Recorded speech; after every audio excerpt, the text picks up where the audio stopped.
Welcome to another edition of What Barrie's Talking About from Barrie 360. I'm Dan Blakeley. On this week's program, the rate of inflation was down again last month, falling below 2% for the first time in what seems like forever. The wait continues, though, for that to impact interest rates, in particular mortgage rates, as the real estate industry continues its bounce back from the pandemic and the ensuing economic downturn. Is it a good time to buy, to sell? We get the goods from Barrie Realtor Peggy Hill. The Barrie Colts above 500 through their first 7 games, keeping pace with the competition. And check this out. A Barrie car dealer is using a video service that allows customers a chance to see what the mechanic sees before they sign off on repairs. We get the conversation started after this. Inflation has come down some more. That could lead to more interest rate declines next week when the Bank of Canada makes its next adjustment. And the federal government has opened up the 30-year mortgage plan to more people. What does this mean for real estate, for buyers, for sellers? Peggy Hill, the mic is yours. I mean, we've had a rough go. That's not a lie. We've had a lot to deal with. I mean, in 2022, we went from our highest prices to our lowest prices all in the same year. So that's a lot for a market to absorb. But, you know, we've held our own. We did lose some, we gained some, and we're kind of been steady. So prices over the year have been steady. I mean, sales are down and everybody knows that. But typically sales go down, prices go down. We haven't lost much in the way of prices. So if anything, we've started to see activity come back. We did hope that this market was going to open up during the summer because we didn't really have a spring market, but it's understandable because, again, the only problem this market has had is affordability. So once affordability comes back and as the rates lower, and what's interesting, I mean, real estate is not boring. Typically, it should be. You know, you've got elections coming in a couple of years or next year, and so you've got the federal government throwing us some, you know, raw meat here and there. It's great. The one thing that everybody's heard about the 30-year, and everybody heard about the $1.5 million for CMHC. The one thing people didn't hear about that I think is important to get out there is that OFC, which is the organization that oversees mortgage lending, they're making some changes, and those are impactful. And I want to make sure everybody hears about those because I believe it starts in November.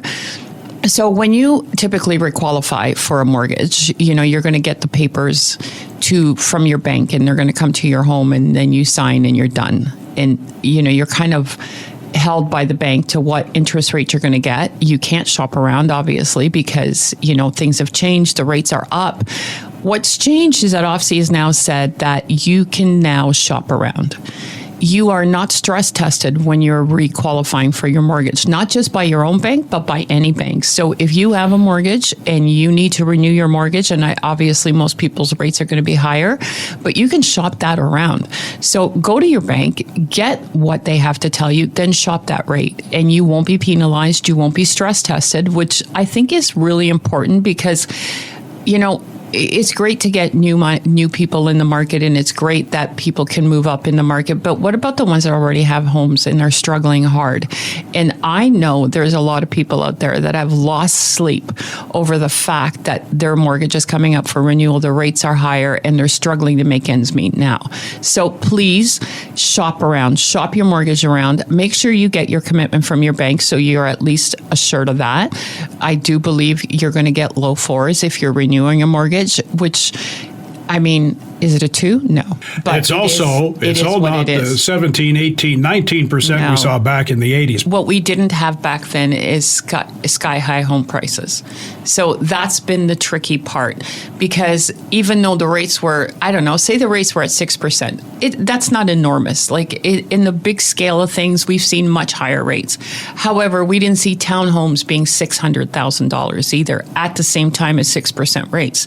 So for a home buyer, like a new home buyer to buy a home, you know, like shelter should not cost $5,000 to $6,000 a month. That's just not in the budget for anybody. And I think that's where we ran into problems. And the more the rates come down, and, you know, the Federal Reserve cut 50 basis points last night, it's not shocking to me if the Bank of Canada does the same thing.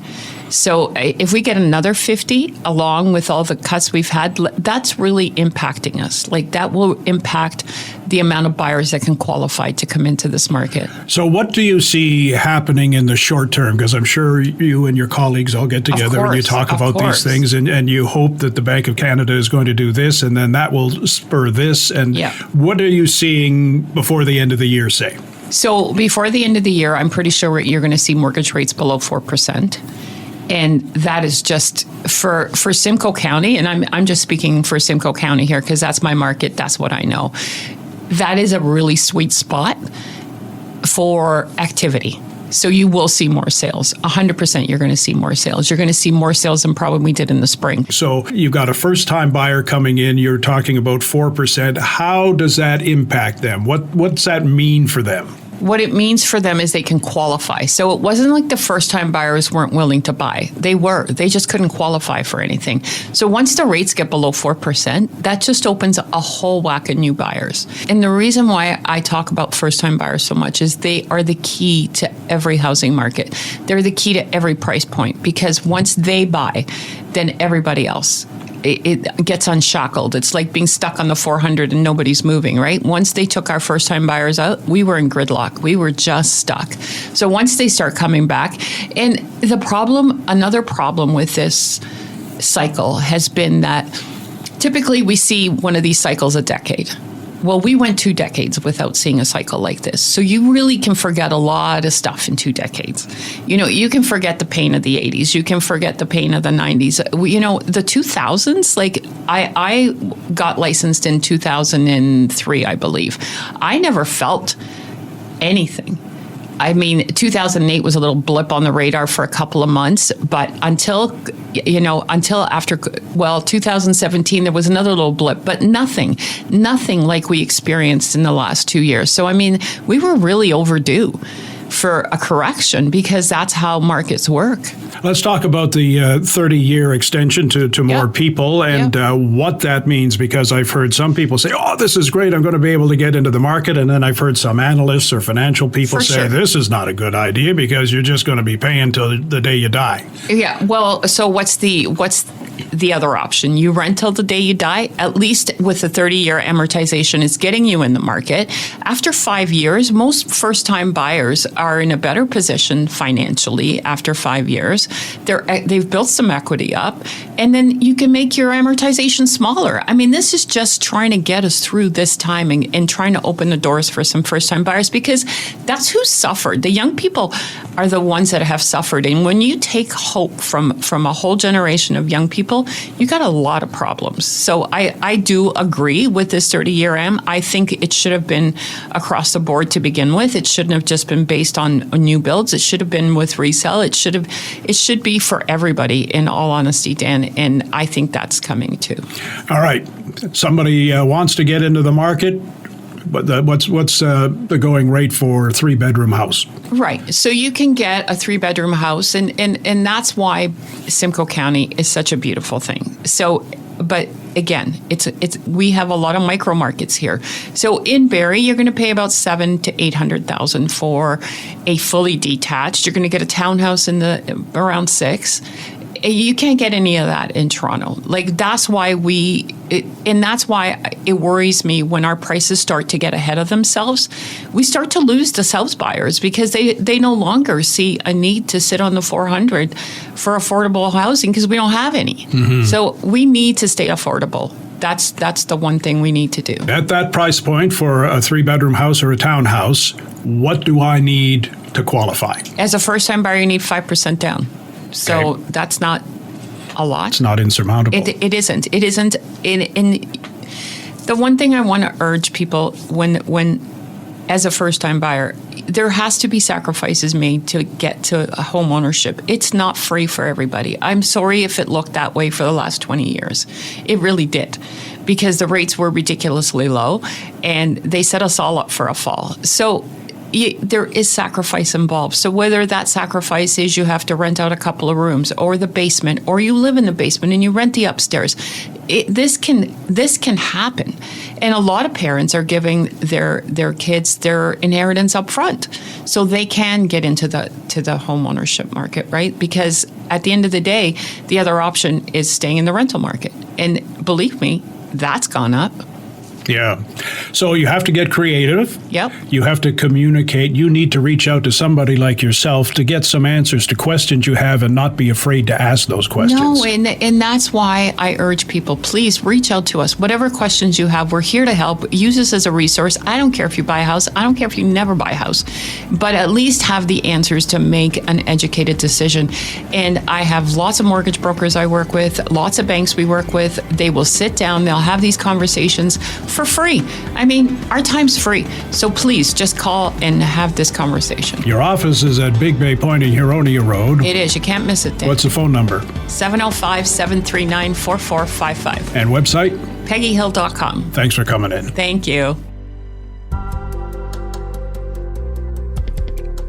The Barrie Colts off to a 4-3 start to the OHL season, the same as Brampton and Brantford, two of the teams they're expected to be battling with this season for playoff position. We get our weekly progress report from Barrie 360's Will Conkin and Colts broadcaster and writer Gene Pereira. Gene, the Colts only played 2 games this past week, but lots to take from them.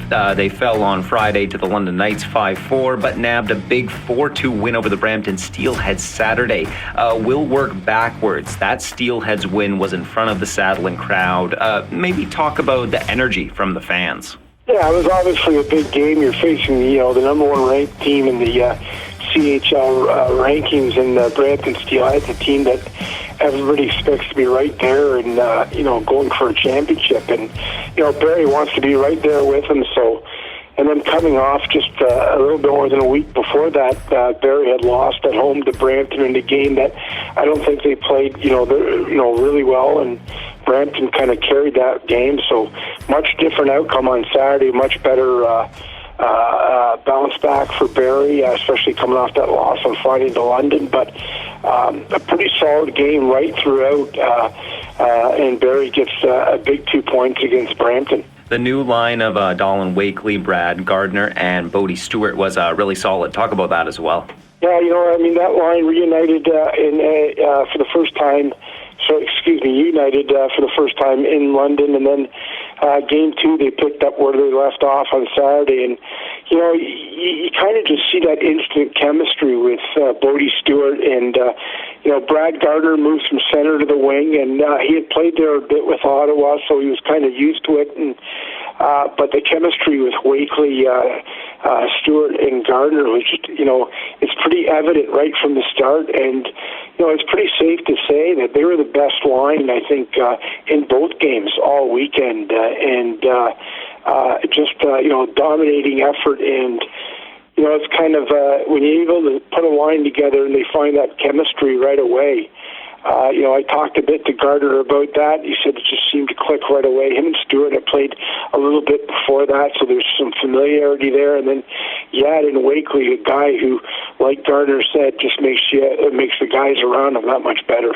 And you were saying as well off air that Kayshawn Aitchison is out a couple of games. Yeah, Kayshawn was kind of given the assignment of shutting down Porter Martone, and one of the top players in the CHL, never mind OHL, and one of the top draft picks. Both of them are prospects for this year's draft, and obviously Kayshawn was shut him down, and his physical style was there. And then at the end of the game, Kayshawn got involved with Porter Martone in front of the net, and he's going to get a 2-game suspension there for kind of initiating that right at the end of the game. And tough blow. Kayshawn's obviously one of the top defensemen for Barrie, but I guess the intent there is to send a message to Martone that Kayshawn's going to be there. And look, Martone really lit him up in that first game in Barrie, and then they shut him down. They shut that line, no points, which is quite something that not a lot of OHL teams have been able to do this year.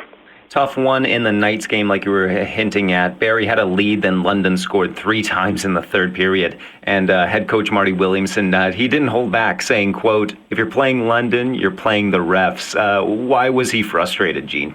I think Marty had a case, especially on the one where Hillebrand made a save and it kind of, went in. He got called, with the puck went in the stands, got called for delay of game, and it's a tough blow. Obviously that gave, it's the start of a bit of a penalty run there for Barrie, and they gave up 2 shorthanded goals, and then, of course, a couple of minutes after that, the winner. So it was a big turnaround. He was pretty frustrated. He wasn't happy. Marty is usually... you could tell he was frustrated by what happened. Barrie had played a pretty good hockey game. They were in control of that contest, and then, the next thing you know, you get that London power play. You give them a chance, and especially when it's 5-on-3, they're going to make you pay. I guess the one highlight from that was a highlight, again, from Wakely. Maybe break down that play that he had. Yeah, you hear so much about this guy and, the skill set, and his first goal, 2 shorthanded goals. First, from a bad angle, roofs it, and then the second goal is just an absolute highlight reel, and I encourage anyone to go on the internet and take a look, and it's just one of those plays. It was all just a smooth motion where he kind of threw it back between his legs, and then he kind of roofed it with his stick over the goalie, who had no chance on that. It was just an absolute highlight reel goal, and what a way to kind of introduce yourself to Barrie Colts fans in that first game. 2 shorthanded goals, an absolute highlight reel goal, and just a dominating performance. And he brings so much. Never mind the skill that we see on the ice and how he helps his team line mates, but this guy is a true leader, and Barrie doesn't have a lot of guys with playoff experience, and having gone to 3 conference finals with the battalion, he's going to bring a ton of that experience into the room. And talking to the coaches, you can already see these fist bumping guys out there. He's talking to them, and he's trying to be that leader, and that's going to be huge for Barrie. Up next for the Colts, they play the Owen Sound Attack tonight, and then the Ottawa 67s on Sunday. Till next time, Gene. Thanks, Will. Not many who look forward to taking their car to the shop for repairs, always that nagging doubt that they're not getting the straight goods on what needs to be done. Moffitt's Mazda in Barrie looking to remove that doubt to become more transparent with a video service that allows customers to see what the mechanic sees, to see firsthand what needs to be done and why. Barrie 360's Ian McLennan learns more about how it works and how it will benefit both the customer and the shop from Stephen and Greg Moffitt. So Moffitt's Mazda and Barrie's implemented a new video service. Why? What was the trigger for that?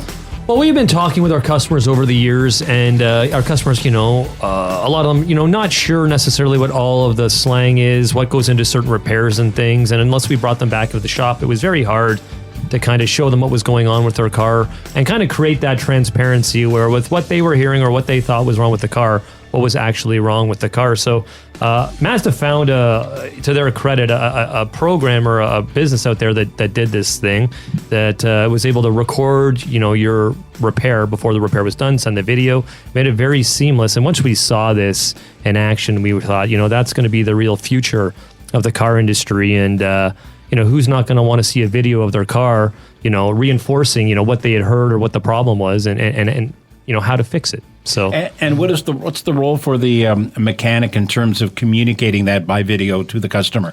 So the role of mechanic is to shoot the video, go over every, kind of touch points of the vehicle. They'll start with the wiper blades, go through the air filters, your cabin air filters, show you a picture of your belts, washer fluids, and then they'll go underneath the car, check your brakes, tire depths. And the nice thing is they all use the same language moving forward. So we don't tell you numbers and depths. We'll tell you red, yellow, or green, just to make it easier, more understandable, because, customers don't always understand the technical terms that mechanics will use to, communicate with us. But to make a red, green, or yellow, you understand that pretty easy. And there's an app you said that how does the customer so communicate yeah, with the mechanic? it's a text message. You'll get a text message. Okay. We use an app on our side to build either a quote or send the video, and then you'll get it in a text message. You can send that video to friends, family. If you got someone else you trust, you can send that video What about a second opinion even, or another mechanic? Yeah. Yep, you can send it to anyone you want, really. And then when you get the text, you'll also get the quote of if there's any work or anything else. You can just hit accept right there, shoots it right back to us.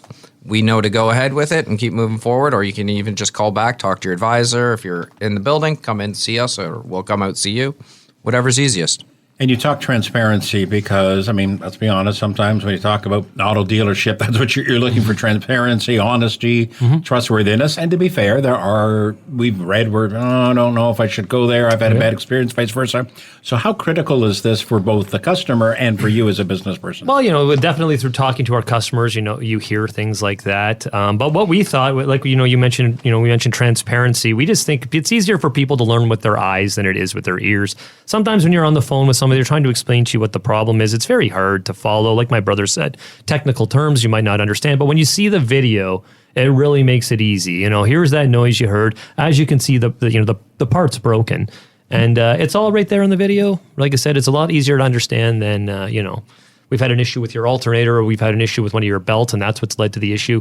When you can see, hey, this is what happened and this is why it happened in a video, it's much easier to understand. It's much easier to decide if it's something that's a concern that we have to deal with now, or if it's something that can be dealt with later, right? So, and this is something Mazda came up with it and offered it to dealerships? Yes, very much so. Mazda, found a company down in the United States, partnered with them, brought it to us, and they're slowly introducing it to all of their dealers. As soon as we knew it was the future. We were one of the first sign-ons. We were one of the early adopters. We launched this product very early, but we believe eventually it will be in all service departments. It's so powerful that if you don't use it in the future, you're going to be living in the past. So yeah, and tell us about maybe the training for the mechanics too. That suddenly now they're operating. Well, there's a cell phone, or what sort of video what do you use? And yeah, so we'll use either they use their phones, some tablets. We also use around, and it's just really starting at the back of the car.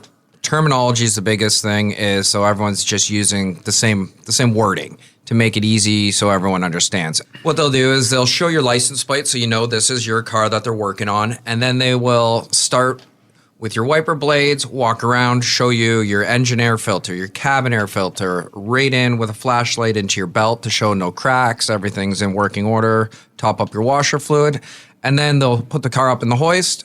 We'll give you a depth on your tires. They'll go through, tell you how your brakes are doing, and then just a one walk over through the whole bottom, grabbing any suspension that could be loose, exhaust, making sure everything, heat shields, everything are up to date. If there's a rattle or something, that's when they'll kind of come in and explain all what that noise is you're hearing. They'll show you, like if it's a stabilizer link, they'll grab it and show you that. Well, see, this is the noise you're hearing right here.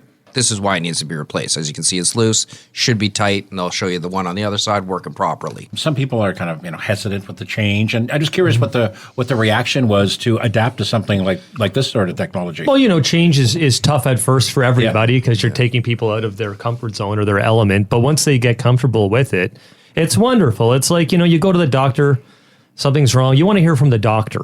Okay, it's no different in the automotive. You want to hear from the mechanic working on your car. He's the expert. He knows everything. You're hearing it right from the horse's mouth a lot of the time, right? So we think that's lovely too. You get to get a bit of an experience. You get to meet the people that are actually working on your cars.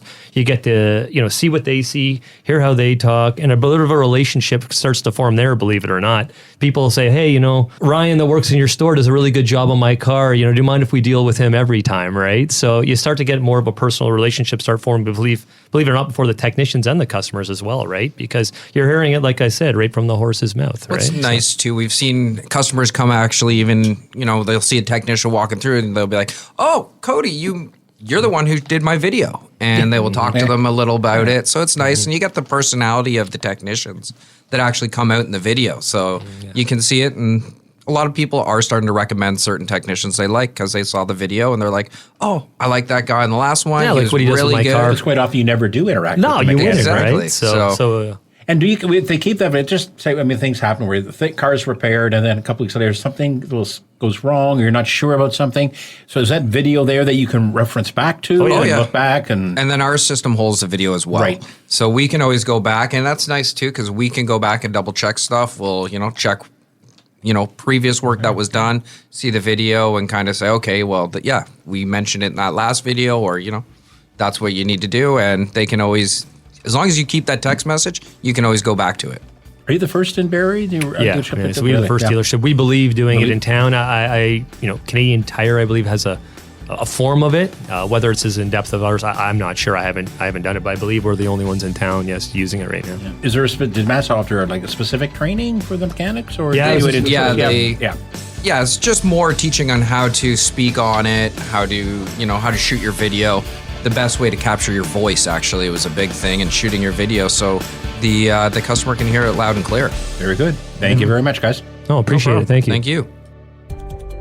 And that's our program for this week. Thanks to Ian and Will for their input, to Matt Ladder for his technical touch, and to you for listening. If you like what you've heard, please subscribe to What Barrie's Talking About, rate it, review it. You can also keep up with What Barrie's Talking About on X at Barrie360, on our website, Barrie360.com, and there's our daily Kickstart podcast available from any streaming service and on our website. I'm Dan Blakeley. Hope you'll join us again next week.